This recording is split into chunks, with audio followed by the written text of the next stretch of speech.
Good evening, everyone. Welcome to the June 14th, 2021 Planning and Development Committee. I want to call the meeting to order. We have a quorum. What I next need is someone to motion to suspend the rules. I motion to suspend the rules in accordance with the governor's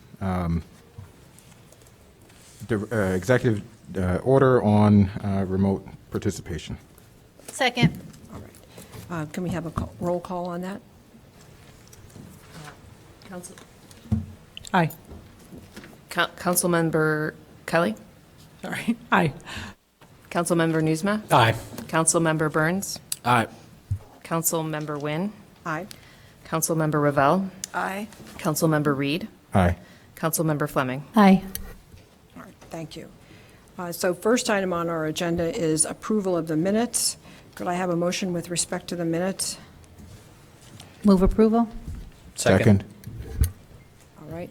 Do we have to have a roll call? Yes. Councilmember Kelly. Aye. Councilmember Wynn. Aye. Councilmember Newsma. Aye. Councilmember Burns. Aye. Councilmember Ravel. Aye. Councilmember Reed. Aye. Councilmember Fleming. Aye. All right, thank you all. The minutes are approved. Our first item for consideration is P1. This is Ordinance 63. Do you have any public comment? Pardon? Oh, excuse me, thank you very much. We do have public comment. And I'm going to ask Ms. Nyden to read off the names and tell us how many people are here for public comment.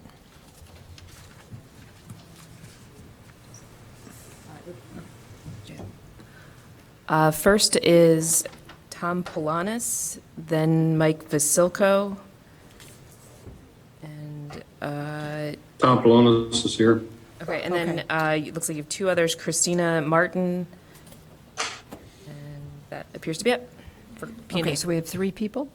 Okay, all right, Mr. Polanis, go right ahead. I'm here today. First of all, thank you for the opportunity to present. My name is Tom Polonis. Since 1998, June of 1998, I've owned and resided in the Edmonton condominium located at 1319 Chicago Avenue. It's adjacent to the 1327 Chicago Avenue property, and it's near the 528 Greenwood property. I'm here today to speak to the Ordinance 35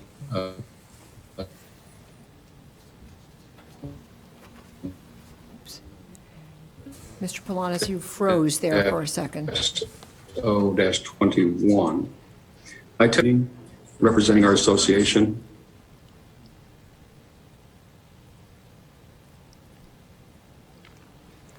Can you go ahead, Mr. Polanis? I had testified previously in February of 2020. And the questions and comments that the association Mr. had, Polanis? most of those were addressed, but I have some Excuse me, Mr. Polanis, we're having trouble with the personal video. commentary for today. He's not hearing us. Mr. Polanis, we're having trouble with your video connection. If you turn off the video frequently, we'll be able to follow you. Can you try that All right. now? It says I can't start it because the host has disabled it. Well, can you proceed without the video? Because with the video, you were breaking up quite a bit. And our connection, our audio connection with you is much better.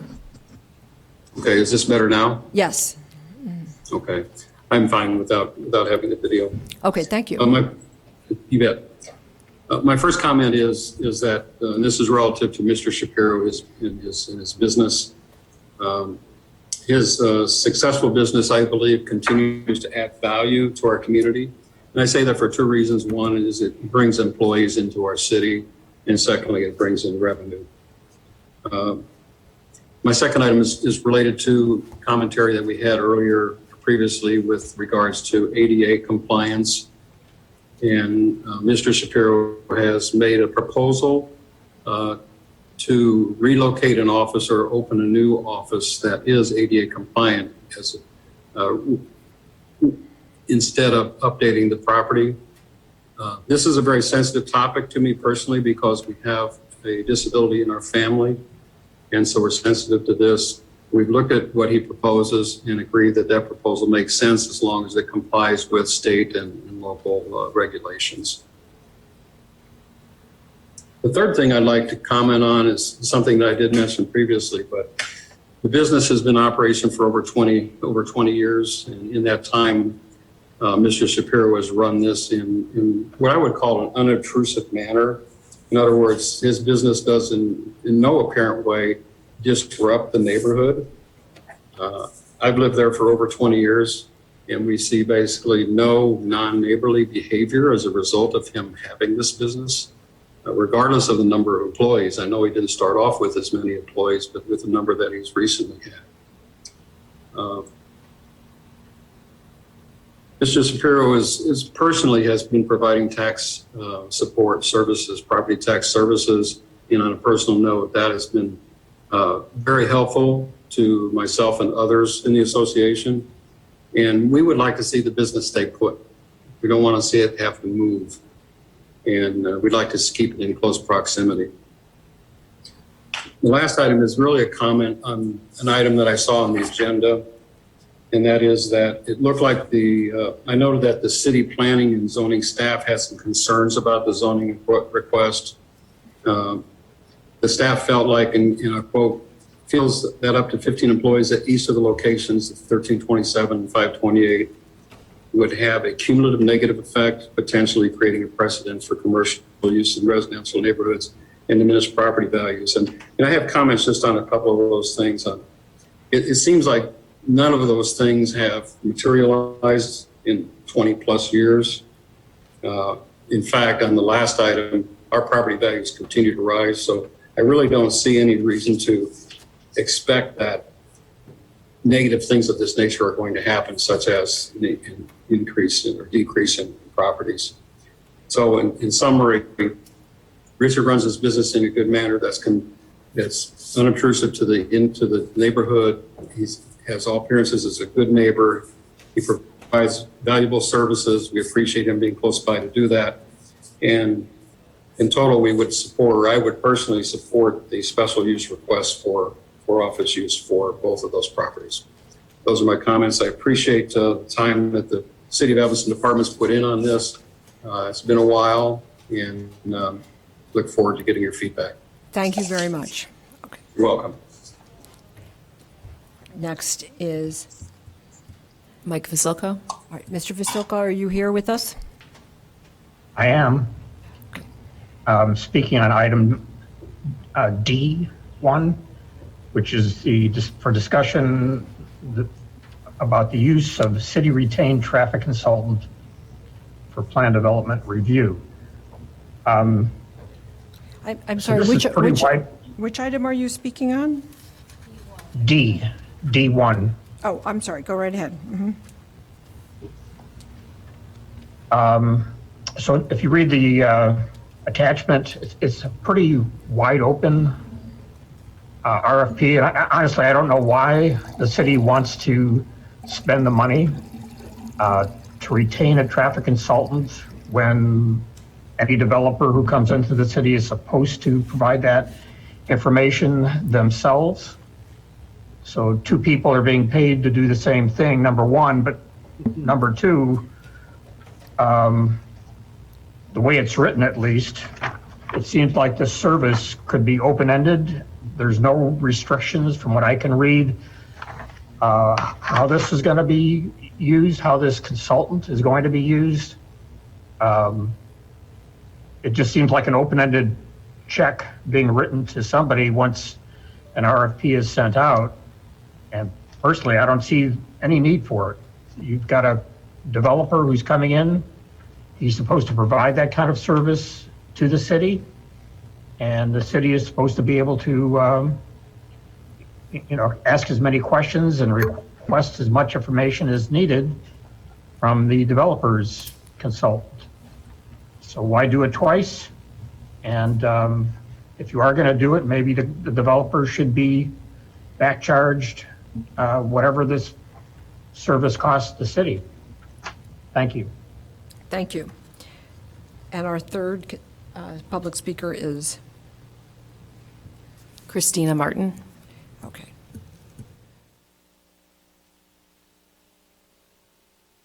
Ms. Martin, are you with us?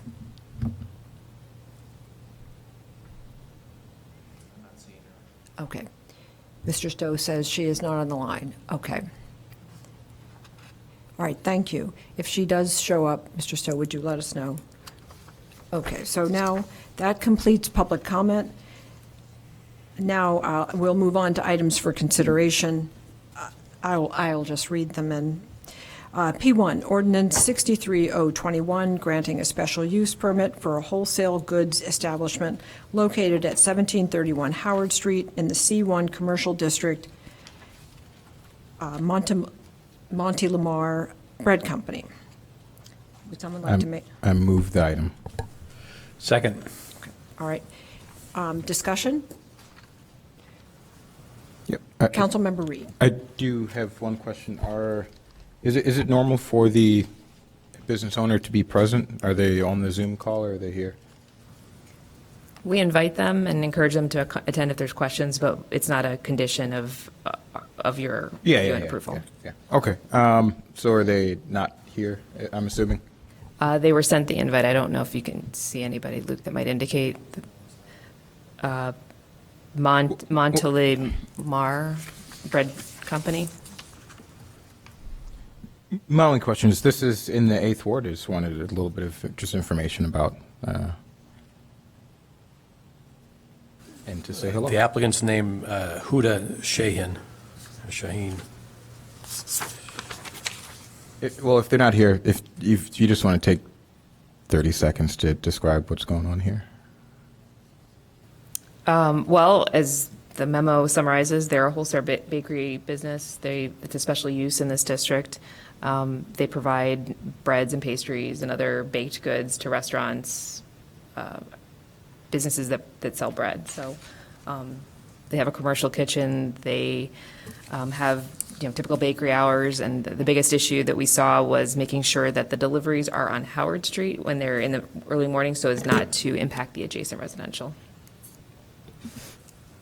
And was this property vacant for quite a while, or is this?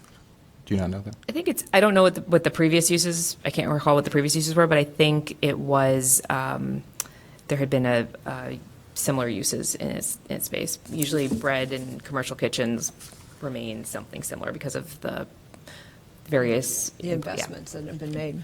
All right, thank you. That's it. All right, and are there any other questions? All right, seeing none. We need a roll call, right? Let's have a roll call vote for introduction. Councilmember Kelly? Aye. Councilmember Nguyen? Aye. Councilmember Newsma? Aye. Councilmember Burns? Aye. Councilmember Ravel? Aye. Councilmember Reed? Aye. Councilmember Fleming? Aye. All right, so this has been moved on to the council for introduction tonight. So item P2 is Ordinance 62021, granting a special use permit for a tattoo and body art establishment located at 1577 Maple Avenue in the D3 Downtown Core Development District. Move for introduction. Second. All right, we're open for discussion. Is the applicant here this evening? She is on the Zoom. I'm here. Okay. Does anyone, hi, Ms. Rucker. Does Hi. anyone, yes, we do have some questions from, would you like to make a short description of your business before we have questions for you? Yes, so I opened up a microblading salon downtown Evanston. It's just strictly permanent makeup, doing microblading, ombre brows, and lip blush. I won't do any like small tattoos or major tattoos. I'm just strictly working with eyebrows and lips. Okay, thank you.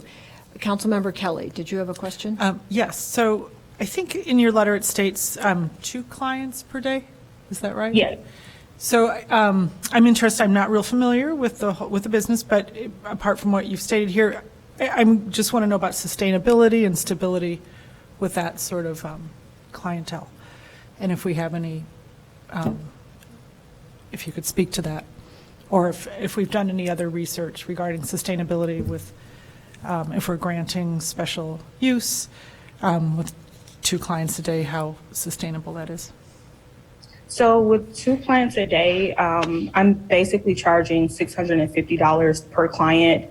It takes me about 3 hours to do each client. So I feel like, doing 2 to 3 clients a day will really sustain me, simply because I'm the only person that will be working there.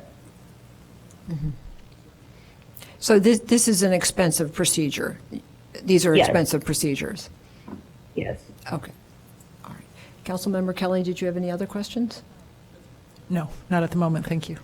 Are there any other questions from the council, from the committee, excuse me? All right. I have one more. So are we just looking at a special use permit, or is there also, is there anything else? It's just special use, right? Just special use. Yeah. Councilmember Fleming? Yeah, I just was going to say that I don't know when it was, Johanna probably knows, but we just approved these kind of establishments because before we had outlawed any kind of tattooing and whatever, and this is considered tattooing because it is a permanent miniature eyebrows, but it is a permanent color, so that's why it falls under tattooing, and they are very popular, and so congratulations to you for opening up your salon here in Evanston. And I will just say, while I'm not a customer, people I know who have been customers, I think it's the kind of thing where you can go somewhere that maybe isn't licensed, and you know, have a great experience, and the cost is probably a little cheaper. So the fact that she is thinking through, what's, again, not having done it, which seems like the appropriate way to do it, and that it takes a lot of time, and she's charging an appropriate price, just gives me confidence that, hopefully your business does well, but I'm glad we did kind of adjust our city code to allow such businesses to operate here. Yeah. Thank you. I'll just add, welcome to the 4th Ward. Yeah. Thank you so much. Okay. Councilmember Reed, did you have a question? I'll just say congratulations. Thank you so much, guys. Okay. So I think all the comments have been completed. Ms. Nyden, would you call the roll? Councilmember Kelly? Aye. Councilmember Nguyen? Aye. Councilmember Newsma? Aye. Councilmember Burns? Aye. Councilmember Ravel? Aye. Councilmember Reed? Aye. Councilmember Fleming? Aye. All right. Thank you all. Good luck, Ms. Rucker. All right. Now, next is P3. Do we have a presentation? Okay. All right. This is Ordinance 35021, granting a special use for an office use. Richard Shapiro, attorney at law at 1327 Chicago Avenue and 528 Greenwood Street in the R5 General Residential District. Would someone like to make a motion? I can move for introduction. Second. All right. Given the fact that this is in the 3rd Ward, I'm going to take a point of privilege and speak to this special use. For a number of reasons, I am very much opposed to this. I recognize that Mr. Shapiro has been a good neighbor and maintains his properties very, very nicely, but for 20 years, he has been operating a business in a residential area, and but for the fact that our city staff received notification of this, we would not have known. He has been in violation of Cook County's, our zoning ordinance and Cook County tax designation for all of these years. He's a tax appeal lawyer. I think that this is like breaking our laws and then asking permission afterwards. I really don't think that we should set that precedent. In addition, I am very concerned about the precedent that is created by granting this special use. This is a very intense use for an offices. Mr. Shapiro had 22 employees in each of these houses, including on the 3rd floor with inadequate fire exits. His amendment is to have 15 employees in each of these with a satellite office to satisfy his ADA compliance. That's still a very intense use for a special use for an office in a residential district. I think one of the things that makes Evanston so livable and walkable is that we have frequently have boundaries between a residential use and a business use or a commercial use, and we don't change them. And people count on that they can live in an area around the corner from a grocery store, but the commercial use is not coming onto their block or around the corner from them. And I think every single one of us have residential mixed in with business or commercial, and part of what maintains this value on all sides is that we don't start granting special uses, especially for businesses. I mean, this business is not small. He has 50 employees. By normal business standards, that's a nice sized business. I also don't like the precedent that is set that someone does not have to provide ADA facilities at the main location of their business.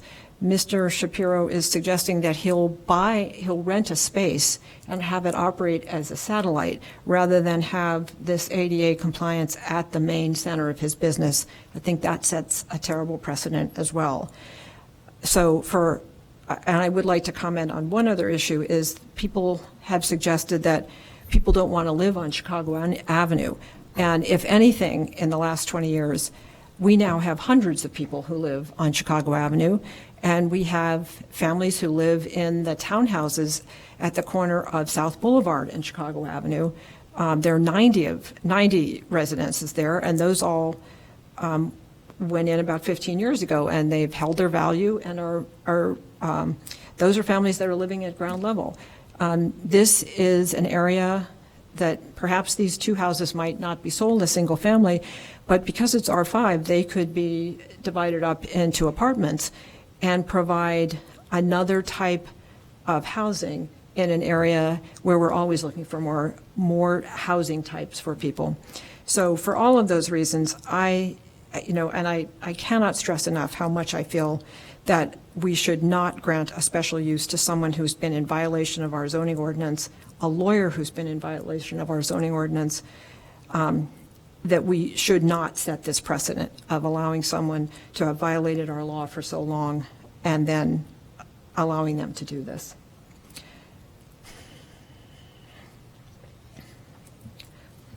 Councilmember, I don't know which of you turned on first, Councilmember Revelle and then Councilmember Reed? Okay. Yeah, thank you. Okay, go ahead. So maybe Attorney Ruggie, I don't know if you can answer this, but to Councilmember Nguyen's point, this gentleman being a property tax appeal attorney and operating this business, regardless of being but especially having the subject matter expertise, is this a criminal action? I mean, he is essentially skirted around paying his fair share in property taxes for the last 20 years, and so is this something he could be prosecuted for? Councilmember Reed, thank you for the question.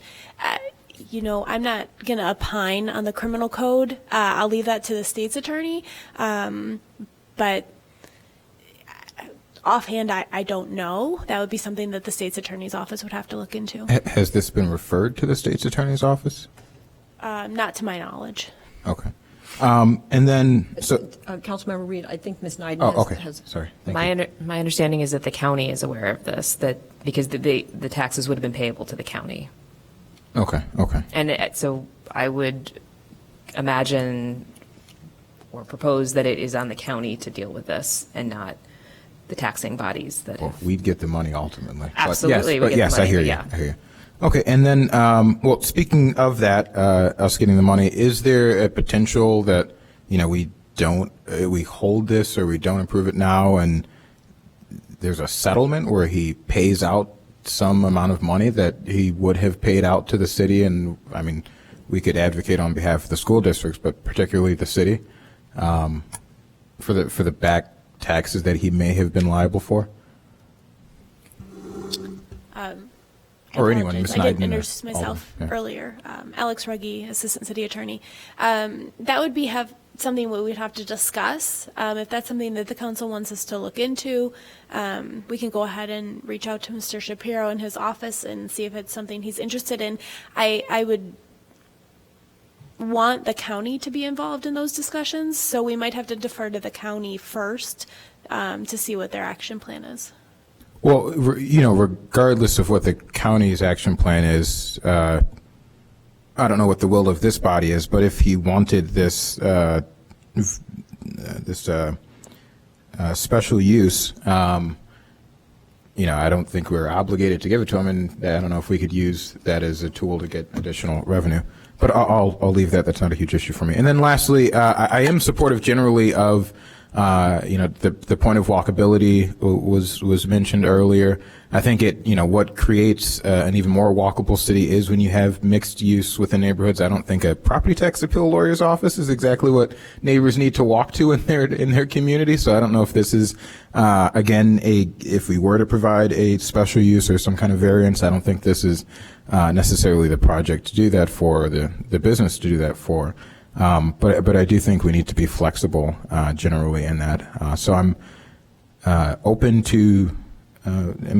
The folks have been there for 20 years. I actually remember seeing this. This is almost kind of an iconic building as a kid. I remember driving past Chicago Avenue and seeing it. So I've I think we've long known about it. It seems as though, at least from the one neighbor, Councilmember Wynn would know better how the neighbors generally feel about this business operating there. But I'm open to making the allowing for the special use, particularly if he pays, if the business pays the money that they should have paid to at least the city over the last 20 years. Councilmember Reed, we can't do that.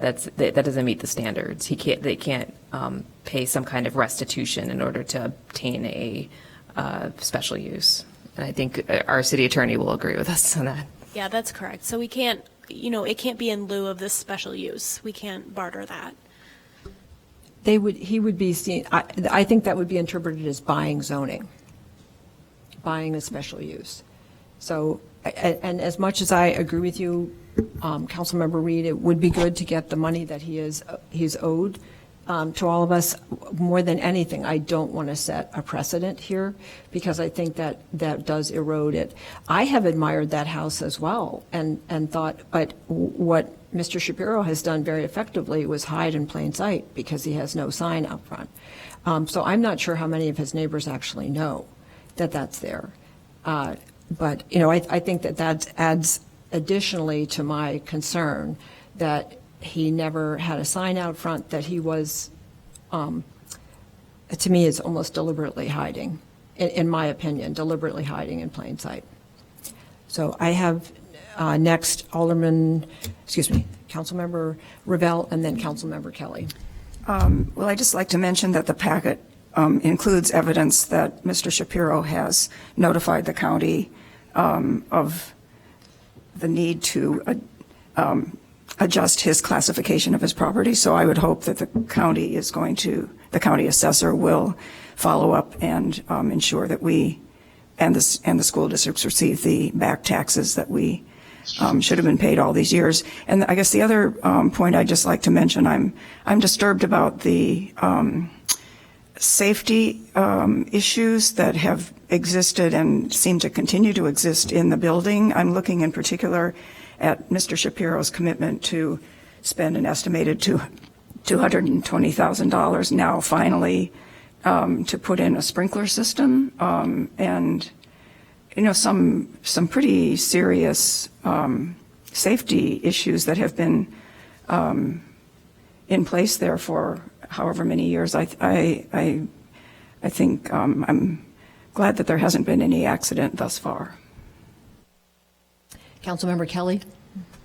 Yes, I'd like to ask that our legal department, that we not just hope that the assessor's office, that the assessment office collects the taxes, but I think there's also, 3 years retroactively? I'd like to ask that we intervene to ensure that that the appropriate taxes are paid. I can definitely make that referral. Thank you. Mm-hmm. Any other comments? Councilmember Wim, this is Thomas Quinn, and Richard Shapiro is on the line. I'm wondering if we may be heard on this issue, because I think we can address some of the concerns that other council members have expressed. Go ahead, Mr. Quinn. Thank you very much. Mr. Shapiro is also on the line and available to answer any questions that the council members may have, but I think it's important to understand the nature of his business and how it's operated, because it really will answer, I think, a number of your questions. Richard's been a resident of Evanston for 35 years. He actually bought the 1327 Chicago Avenue house in 1998. He started his law practice. He rented it for a little bit of time before that. His law practice began with Richard, his mom, and his aunt. His mom and his aunt were acting like his paralegals to help him provide services to residents of Evanston, as well as other homeowners in the Chicago suburbs and in the city of Chicago. His business is really assisting homeowners, and he's done it over the years, and his business actually has grown organically. I don't think he ever thought when he started in 1998 that he would be helping the number of homeowners that he is today. In fact, in Evanston, he has provided assistance to people who seek to appeal their property tax assessment to over 1,700 Evanston residents in the last couple of years. They come from every walk of life and homeowners in every single ward in Evanston, from 75 homeowners in the 5th ward up to over 500 homeowners in the 6th ward. His practice is not one that involves clients coming to his office. That's why the buildings have always retained their residential character. What his clerks and paralegals do is to collect data, typically online. They get the information from clients over the telephone or online about their properties, and then they do the work inside the two buildings, typically on their laptops or other computers that Richard has supplied. He doesn't get more than one or perhaps two clients a day who come to his office. And in fact, during the pandemic, even less than that. And when somebody is unable to come to the office, Richard or his staff will do house calls, where they go out, get the information from the people, and then bring it back to handle their property tax appeals. People who need the services of someone like Richard to get a fair shake with respect to what they pay in terms of property taxes. But Mr. Quinn, Mr. Shapiro did have close to 50 employees in these two houses. Isn't that correct? He did not ever have that many council members. He had 22 in each. He had, the record shows that he had 22 in each of the two houses. In the most recent years before the pandemic, 4 people work remotely.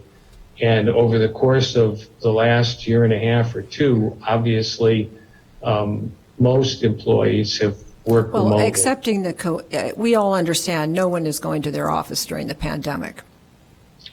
And these employees really didn't have much foot traffic because they came in and out of the back doors of the two buildings in the lobby. They weren't doing that furtively. That was just the nature of how they entered it. And some people took the bus, some took the train, others rode their bikes, some walked, and some had cars. And the neighbors, particularly in the alley behind Richard, were more than happy to rent some parking spaces because they trusted Richard that he would have responsible employees and that he would make sure that those employees were respectful of the neighbors in the area. As a matter of fact, when the matter was before the DAPR committee, Scott Mangum, who was then the zoning and planning administrator for Evanston, commented that nothing about the property other than this interior use was in any way, shape, or form out of character with residential zoning. And everybody on that committee heard and saw Richard and voted 8-2 to approve that, to pass that along to the Zoning Board of Appeals. At the Zoning Board of Appeals, the same issues that the council members have raised tonight were also raised by members of the Board of Appeals. And they heard not just from Tom Polonis, who is the president of the Condominium Association. Richard, by the way, lives next door to these two buildings, and proximity is something like it's very important to him because of his own mobility challenges. And also another neighbor, Joe Goodman, who owns a building on Greenwood, spoke to this issue. There was no question at all in their minds, and they supported Richard's request because what he does actually preserves the residential character of the neighborhood. And I think, as many of you have commented, when you go by those two buildings, they do have all the appearances and character of residential buildings. And Richard has no interest in changing that at all. The ZBA unanimously approved Richard's special use application to be forwarded to this committee. And he agreed to several conditions, very important ones. To address the interior of the use of the buildings, he reduced the number that he would ask to have in any one particular day to 15. It was a 30% reduction. He also recognized that he could use a hybrid work schedule so that the buildings wouldn't be so crowded. He sought out a contingent lease in an ADA compliant office space so that clients who had accessibility issues would be able to come if they so desired, and virtually none have over the course of time that he's been there, but that they would have a spot, and similarly so that employees would. And he did that so that the exterior of those two buildings would not need to, at 1327 and 528, would not need to be changed, so that the look and the historic value of each of those properties would continue to be as it is today. Mr. Quinn, Mr. Quinn, could you begin to wrap it up, please? Sure, I will. I'd also like to address the issue that a number have raised about the assessment issue. Richard has, by certified mail, sent information to the county assessor's office indicating when he purchased each of those. The Greenwood address wasn't used until 2014. And 1327 told the county assessor exactly when he purchased them, and that he stands ready to pay whatever penalties or fines or others may be associated with that use. All right, thank you, Mr. Can I Quinn. make one last point, and then I will? Very, very briefly. Yes, he's 71 years old. He has also agreed that the special use application only applies while he continues to use those two buildings for his law practice. It's not a particularly long period of time. Richard, if he doesn't have this special use, he's going to have to seriously consider whether it's better to just retire from the practice. And if he does, I think Evanston and the comprehensive zoning ordinance will be the worst for it, because those employees who have been good, well-paid employees won't contribute to the Evanston economy. And I think Evanston will lose somebody who's helped, as I said, over 1,700 homeowners. Thank you very much, Mr. Quinn. We have some more discussion. Councilmember Fleming. Well, thank you. I didn't necessarily have discussion. I was just going to ask if we could either call the question or, I appreciate the information he's bringing forward, but it does not get to the heart of the matter, which is the business has been run in a residential space without the correct zoning and also classification with the county. impacting all of the taxing bodies here in Evanston for 20 years. And I mean, we sit here and we have lots of, ordinances and rules and fees and fines, of which we ask people who just park in a parking space and stay there 10 extra minutes to pay. And so I'm not quite sure why, given all the work that he's doing, particularly because he's a tax attorney, we should be really compelled to give your client a pass on 20 years of misuse when, I have residents who call me every day about a late whatever that we're not able to waive their fees for. So I am uncomfortable moving forward with this. I will be a no for a variety of reasons that I don't need to necessarily get into. The biggest one, though, is the ADA compliance and the idea that because the building has been run as residential, whether people know, as commercial, whether people know it's commercial or not, means that I should negate, our zoning rules here. And so I'm not going to be supporting this.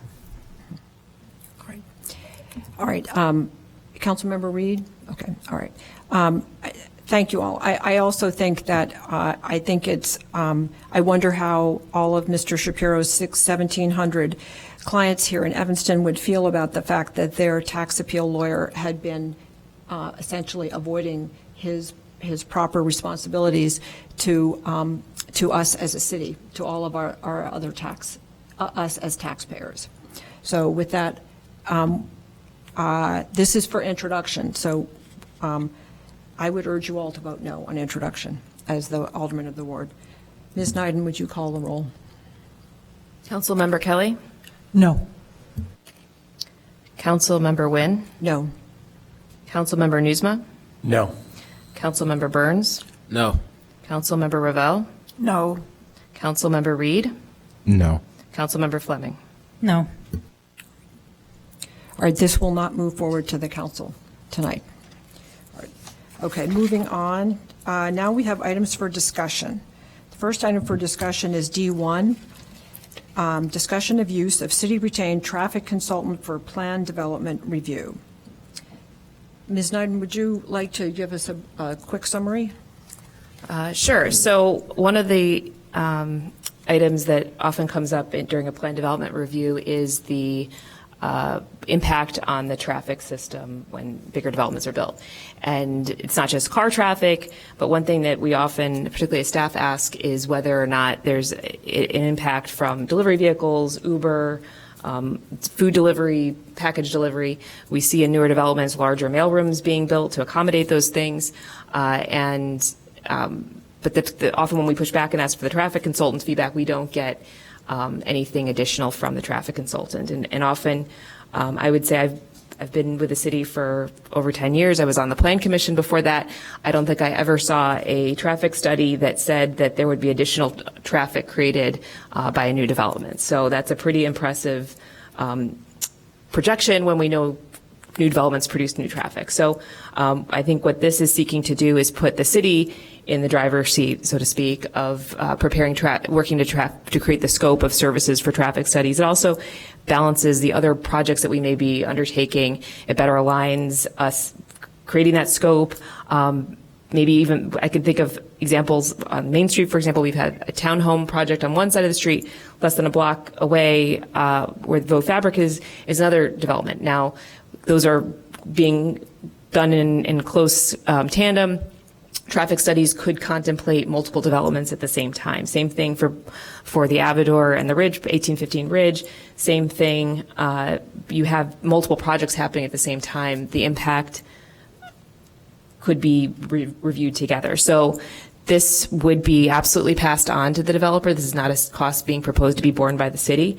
This would be a fee that we could, if we were given direction to move ahead with this, we would essentially qualify consultants and then charge the fee back to the developers to do the work. And then I think that the results could be better reviewed, better scoped, and we get a little bit more of an apples to apples when we're comparing traffic studies. Councilmember Ravel? Well, I think it sounds like a good idea, but I did have a question. This consultant is described as a multimodal traffic consultant, so is that a different kind of a consultant than the traffic analysis that the developers usually get? What we normally get is a proposal for vehicle transportation, and what we always hear is, oh, this won't create more traffic because it's near a train station. And what we often get public comment about, the new bike traffic, are there appropriate bike lanes, bike racks, and multimodal in terms of the ride share. We have Via, Lyft, and Divvy Bike. All those things are part of our transportation system, and making sure that we're producing information about the trip generation for all those different uses is really important to be able to understand, because the traffic studies are not generating how many Uber or Lyft or Amazon deliveries might occur from a unit or from any new traffic. We just don't get that information, and we're left to sort of make it up and fill in the blanks as it comes. Councilmember Kelly?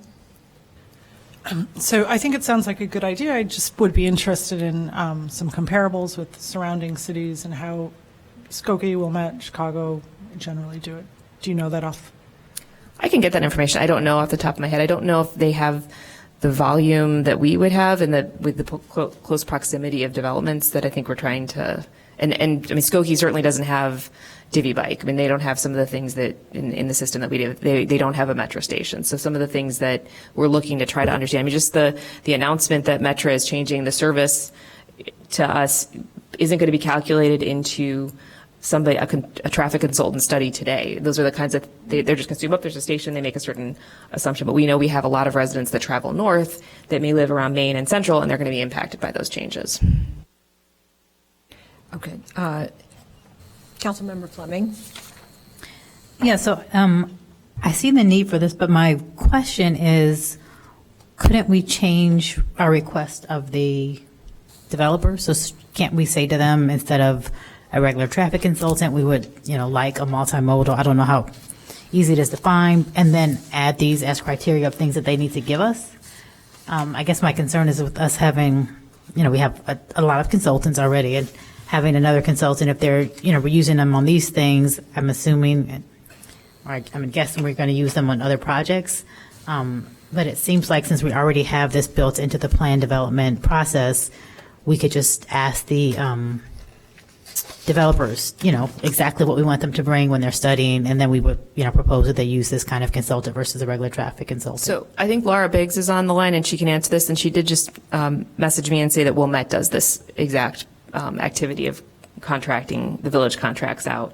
But I think what often happens during plan developments and what we're trying to address is the resident concern and the comments that we get questioning the traffic studies, that when they're prepared by the applicant, it's in the applicant's incentive to say there won't be traffic generated, and when we know that's not the case. So I think we're trying to be, as the body reviewing this, getting the best information. Even if we did ask, I don't think we're still gonna get that answer, and our engineers can provide the level of detail that is needed to review those proposals properly. I think Laura's online. Hello, my name is Laura Biggs. I'm the city engineer. So I just want to reinforce what Johanna Knighton is saying, that first of all, it's not necessarily a different type of company. Traffic consultants could provide this information, and we do push back and ask for it, but we seldom really get a real resolution on it. Traffic consultants that are hired by developers tend to produce a very cookie cutter report that has really specific information that is the lowest cost to the developer that the developer can get by with. And they pretty much always say that there isn't really a traffic impact. But more than that, I think one of our concerns is even something like bike lanes, bike accommodations might be incorporated into the building, but there's no consideration given by the developer to how the people are going to get their bikes back and forth to the actual bike storage. Are they walking them through the lobby? Are they going down an alley? Is it accessible from the street? And so the developers themselves are not always asking the information they need from the traffic consultants, because they do business in other communities than Evanston. And in other communities in Evanston, they have different issues. So we are a unique community, and we have found repeatedly we're having the same conversations with the traffic consultants from developers, which, as Johanna has stated, are simply that there really aren't any impacts, and that everything that is raised as a concern, we'll probably be fine. I would echo that, having sat through many planned unit developments and read many traffic studies that are presented by the applicant. I have never read one that says there will be a negative impact, and rightly so. And I will say, when I was still a private citizen, I was one of the private citizens who was challenging the validity of a traffic study because it was paid for by the applicant. And so I think this is a good way for the city to be able to say to people, we are getting, since we are paying for this, we'll charge appropriately to the developer, but since we're paying for this, there isn't an inherent bias towards the applicant. And also, to me, this also would be able to, we'd be able to retain these traffic studies, and then, to my mind, and Ms. Biggs and Ms. Nyden, you fill me in, we would be able to fit these together. I look back on a time when we were asking developers to produce a scale model, and the city was thinking that we would assemble all of these at some point, so we had an effective scale model of the downtown. But I'm thinking that maybe by having a variety of these traffic studies done by the traffic consultant that we hire, then we are gradually gathering more and more traffic data that will be useful to the city in other ways as well. Councilmember Newsma, did I call on you already? I appreciate this approach. I really like the concept of having a traffic study that represents the needs of the city of Evanston and the people of Evanston, not the developer, who obviously has a vested interest in an outcome. I like the fact that this supports a complete streets, multimodal approach with bicycle-friendly infrastructure, public transportation, walking. So I think this is in very close alignment with our CARP goals. I just want to clarify on the cost side, how would that cost be passed along to the developer? I think it is our intention that the developer, we would solicit a quote from our selected consultant and review it for reasonableness, and then we would pass it on to the developer as a fee that they are direct charged.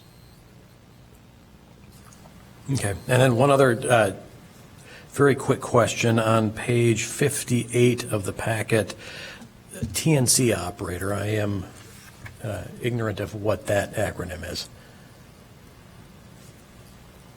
TNC stands for Transportation Network Company and is generally used to refer to Uber, Lyft, or other companies that offer rides. There are some in to offer single-use trips. Thank you. Great. Thank you. I did not know that either.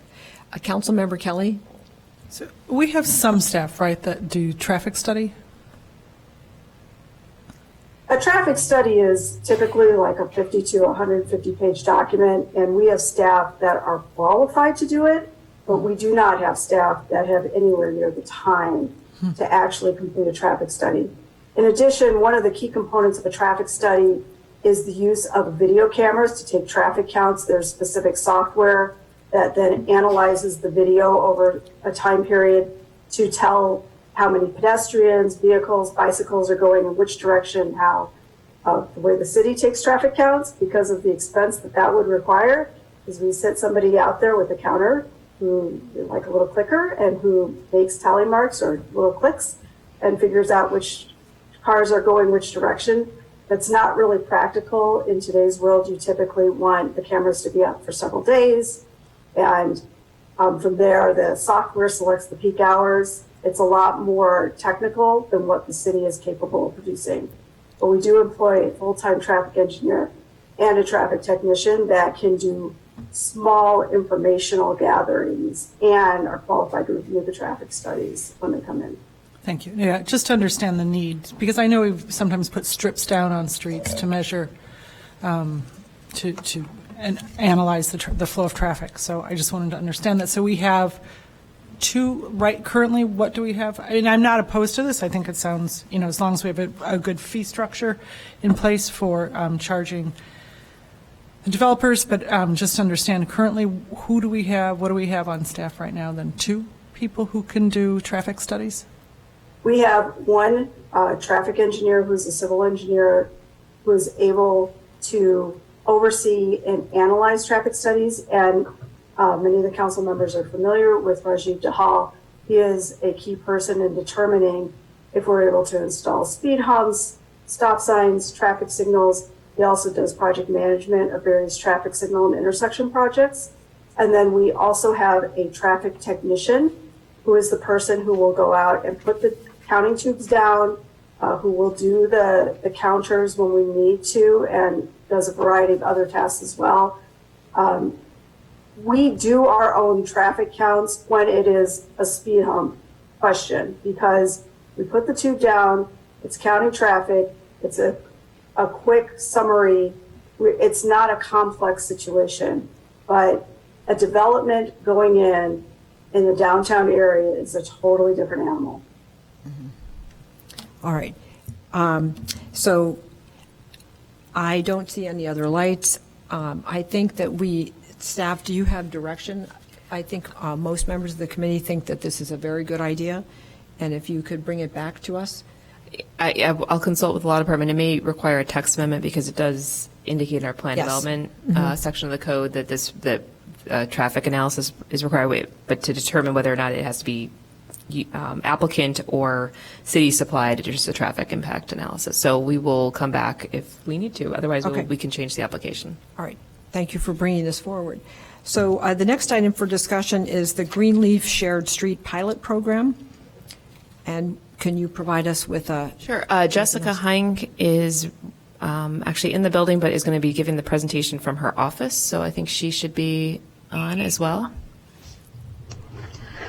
Good evening. My name is Jessica Heinck. As Johanna mentioned, I'm the Transportation and Mobility Coordinator for the City of Evanston.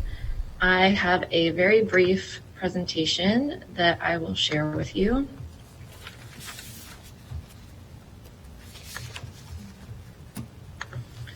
And while we are waiting for it to load, I will just briefly explain that a shared street is a street that allows all users to use it safely.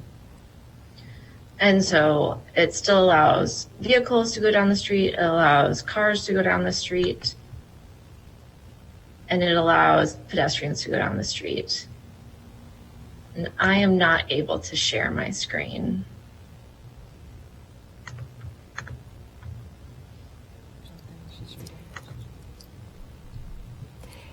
Mr. Stowe, is there anything that you can...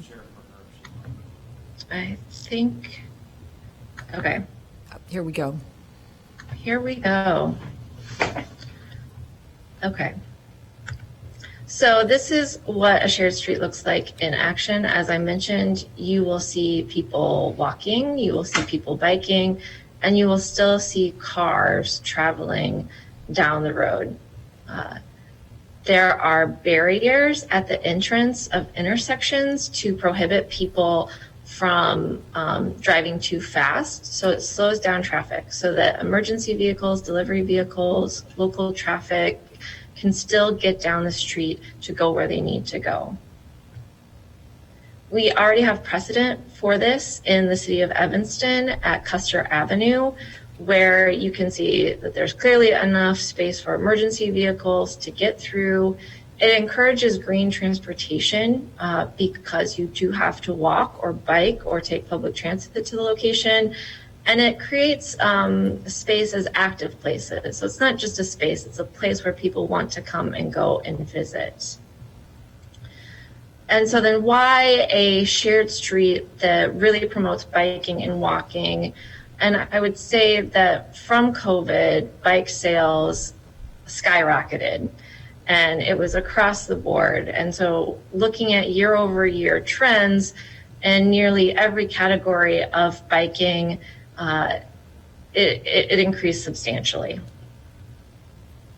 So then looking at a shared street pilot on Greenleaf, we are looking at having from end to end, having intersection improvements that indicate that the road is closed and is only open to local traffic, and having signs that also show cars to slow down and to share the street, prioritizing pedestrians and bicyclists. Usually with a shared street, this means that people will drive more slowly and it becomes more of an active space for everyone to comfortably move through it. So then an improved street on Greenleaf would improve east to west connections. Right now in Evanston, we have limited east to west connections for people who commute or recreate by biking. So it would connect from the Channel Trail all the way to the lakefront. This would be a pilot for temporary bicycle infrastructure looking around mid-July to about mid-August to really allow staff to test the infrastructure, receive feedback from the community, and an opportunity to collect data on how many people would actually use this type of infrastructure. It's low cost with reusability of materials. It's my understanding that the city already needs additional barriers and that these barriers can be used for other special events. And again, I want to emphasize that emergency vehicles, delivery, and local traffic needs will still be met. It will just slow down traffic so that people are not speeding, going too fast, and allowing families, older adults, and everyone who uses the street to feel comfortable biking and walking. Thank you. So, Ms. Hike, while other people are turning on their lights, can I ask a few questions? We'll have a lot of lights here. So when this is a shared street, does that mean, in your first illustration, this means that pedestrians will be walking down the street that normally would have just vehicles in it, and bicyclists would also be, so this is truly being shared. And so is that correct? Yes, that's correct. And there were many examples of shared streets throughout the pandemic, and they were successfully completed throughout the country. However, this is beyond just COVID-related. Shared streets are something that have been around for quite some time to use as infrastructure in warmer months to allow more people to get around safely. Okay, so I now have three members of the council here. So Councilmember Reed, then Fleming, and then Newsma. Thank you, Ms. Heinck, for this presentation. I am really supportive of shared streets, and I hope we can expand this, so this is a great pilot. One of the things that I am curious about, well, one of the things why I'm so supportive of this is, I don't know if you've ever, if you're walking down a sidewalk in Evanston, if it's empty, take a step in the middle of the street and you'll notice how beautiful the pathway is in the middle of the street. And so we've built our city to be really beautiful if you're driving because of the canopy cover over the streets, but you don't have that same canopy cover on the sidewalk. So with the, on both sides. So I am extremely supportive of this. One thing I wonder is it possible that we can, in one of your pictures you showed the orange kind of standard blockades that, say, hey, slow down, this is a restricted area or, an area where you have to slow down. Is there a way that we can maybe make those more appealing or find signs that are a bit more appealing? I think having something that's orange and people are used to that color is a hey, watch out when you're coming in here. But are there examples of more appealing blockades to use? There are examples of more appealing blockades. I have seen many communities use planters with vegetation at the blockades to make it look more appealing. Of course, at major intersections, it's very important to have the larger blockades that indicate that the traffic is for local traffic only.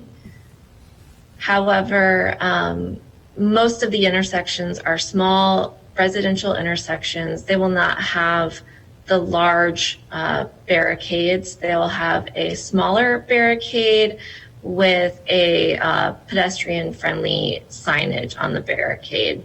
So not all of only 5 of the major intersections will have those large barricades.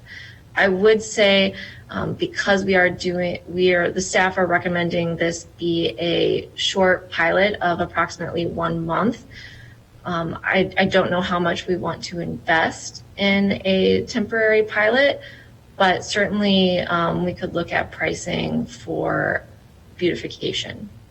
Yes, certainly. Thank you. And Councilmember Reed, sorry. Ms. Nyden had something that she wanted to comment on. Laura Biggs can weigh in on this from a public works perspective too, but I think particularly because it's something new, we sort of want the orange to remind people. Right, no, and I agree. The less Yeah, no, attractive has certain, I think they've determined that certain size letters are what are visible to drivers at certain distances, and then maybe as if we make this permanent, we can think about other things, but definitely Laura can, or Dave, if he's on, can speak to some of the safety aspects of keeping what we have. Yeah, I totally with you. I get it. I agree that the orange or something should be and barricade. Thank you, not blockade. I'm thinking of like war blockade, barricade. Yeah, I was just thinking of something that's a bit more aesthetically pleasing. And again, this is a pilot, so again, I'm not looking for it here.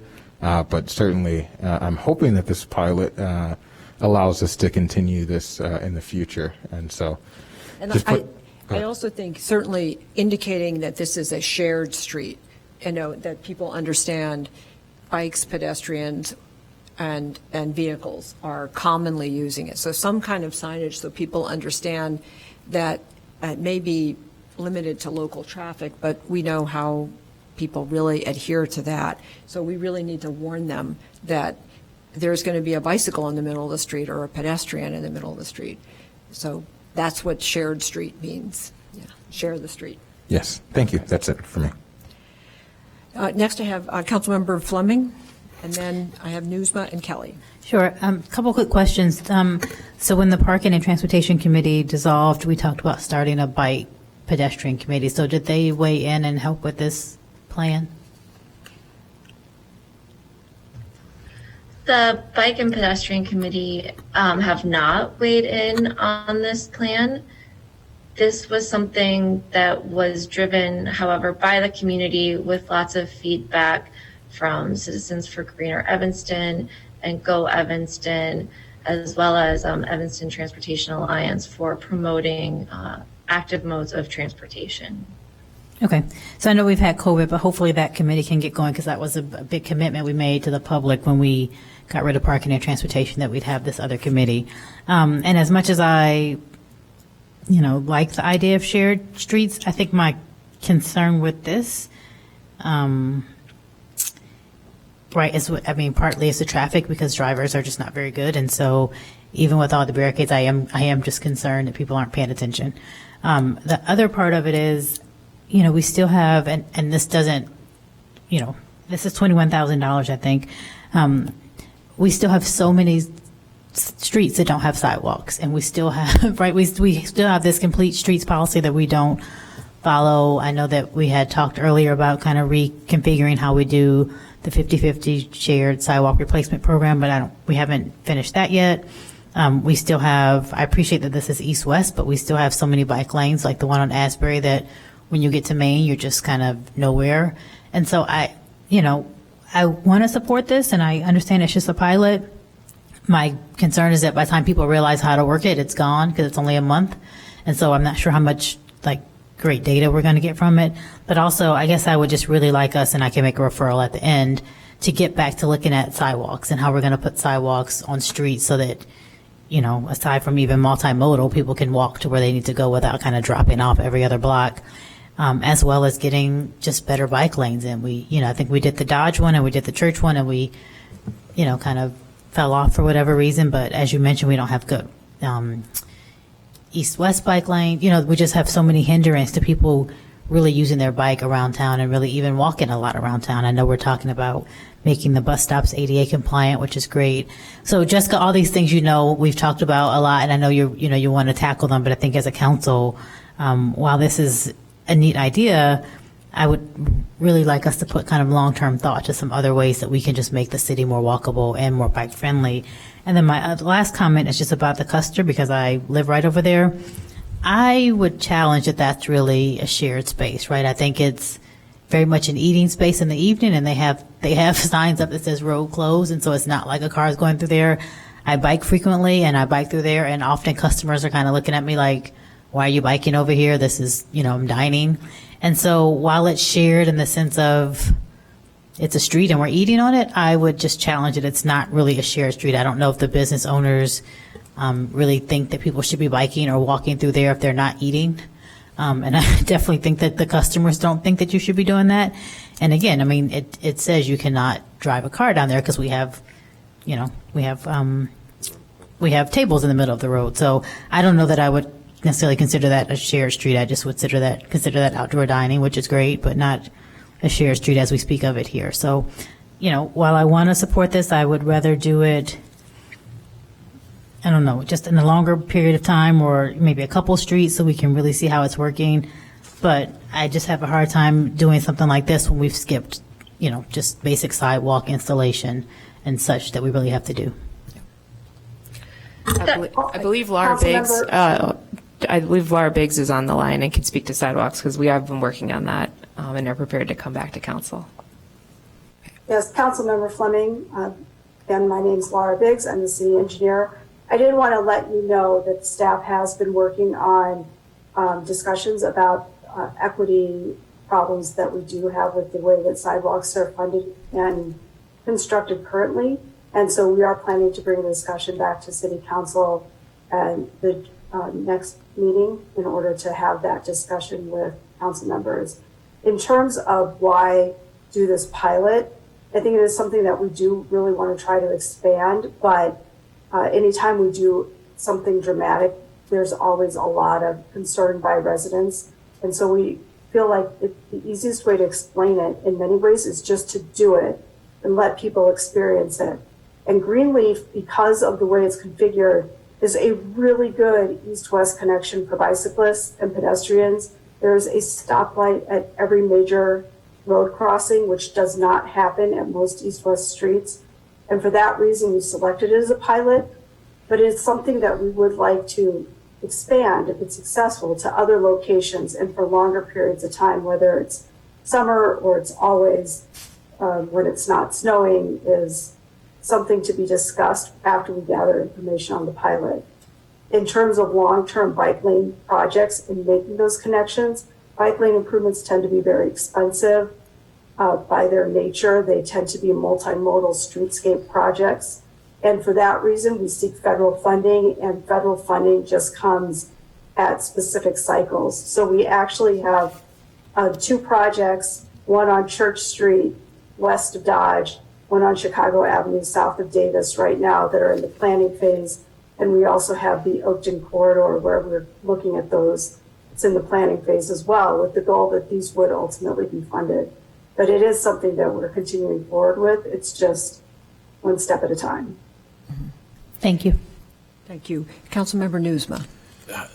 Thank you. Councilmember Nguyen, I am supportive of this concept, very excited about the concept, and looking forward to welcoming it in that portion of Greenleaf, which is in the 4th Ward, which is probably more than half.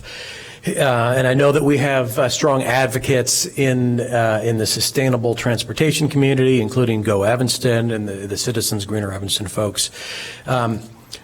I am a little bit, having said that, and although I'm fully supportive, I'm a little bit disappointed that I'm only hearing about it now, a month or so away from this being implemented.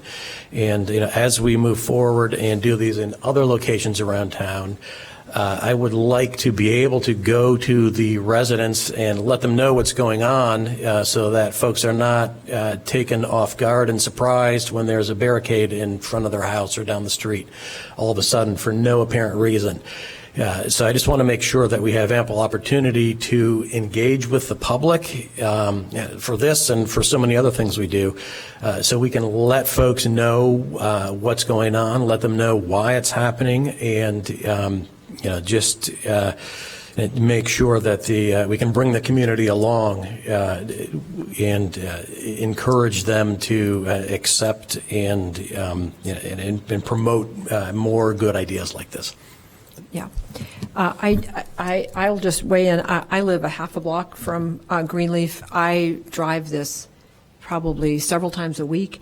It has a lot of, it is a good east-west street. It's already a relatively slow street. There are stop signs and traffic circles at almost every intersection. So I do think that this is a good pilot. I'm in support of it because we do need some kind of east-west safe biking route. Yeah. Because right now people are using Lake, which I don't think is safe at all, and Lake would be very difficult to use. So this, I agree with you, Councilmember Newsman, we have to make sure the community, everyone who lives along Greenleaf understands what's happening, and I do think it'll be interesting to see what happens with the pilot. But I am in support of this because this is a way in which we can achieve some kind of bike lane without having to build the infrastructure. And it moves us all towards that goal of being aware of all of the different types of transportation that are on our streets, not just cars and trucks. Are we planning to notify the residents on Greenleaf? We would have to be, aren't we? Yeah. Yes, we are planning to notify the residents on Greenleaf. Every resident on Greenleaf will receive a notification via a postcard. Okay. So all of us who have a portion of Greenleaf in our wards probably want to get an announcement out to everyone in that area.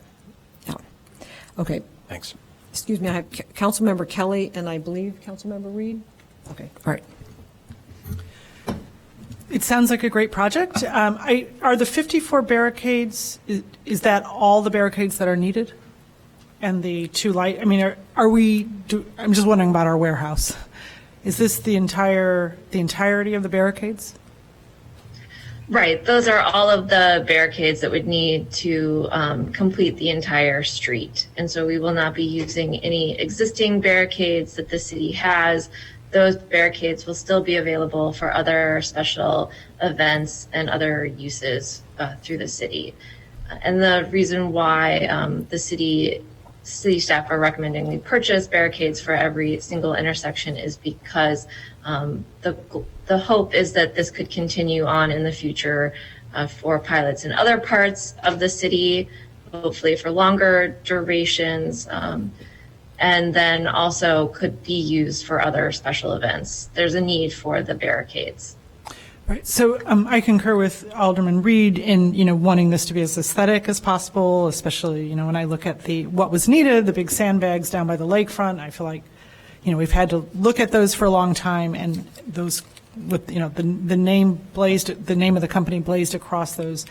So I just think, given that this is a pilot, I just wonder if we couldn't reduce the cost by looking into our warehouse, so that when we do go forward, if we do go forward, and hopefully we do, we can really look at, purchasing the most aesthetic and pleasing and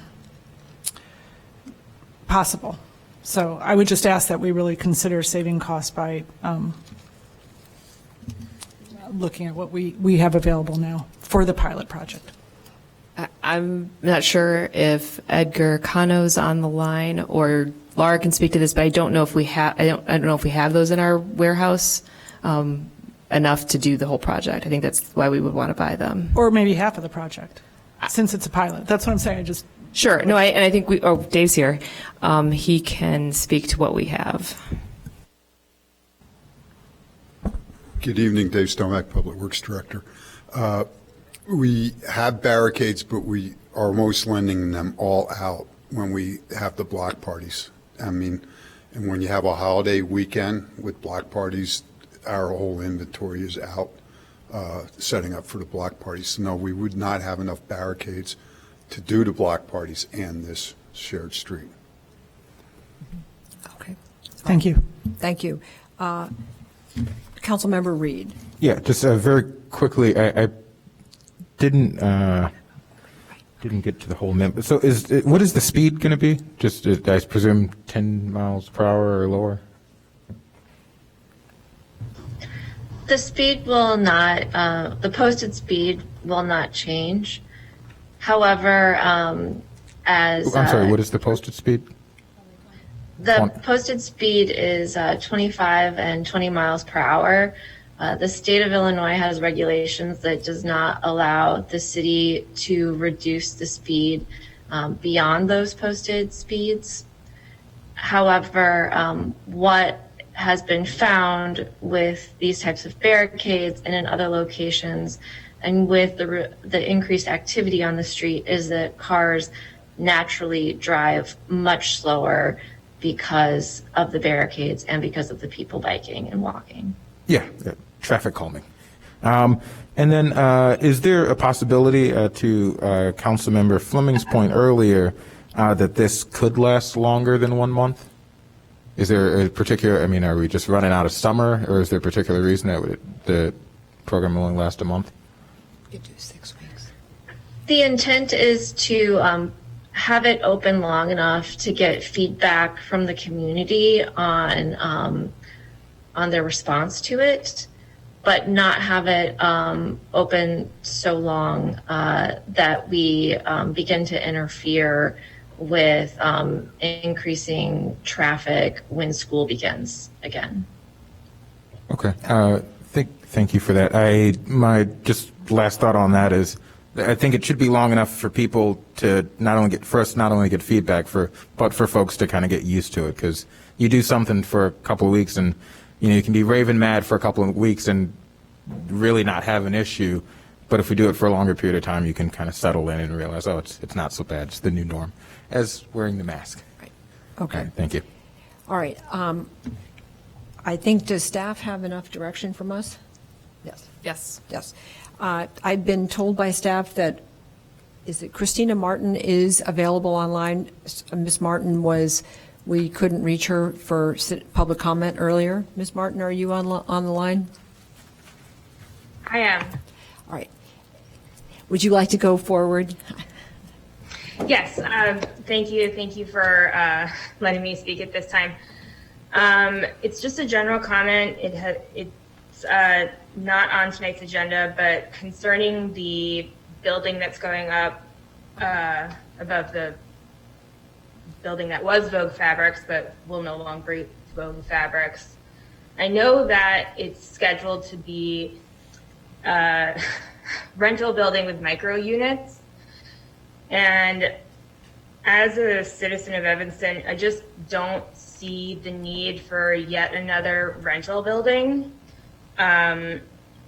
We have quite a few rental buildings with very small units, and not many of them are at full occupancy. I don't know if actually any of them are at full occupancy.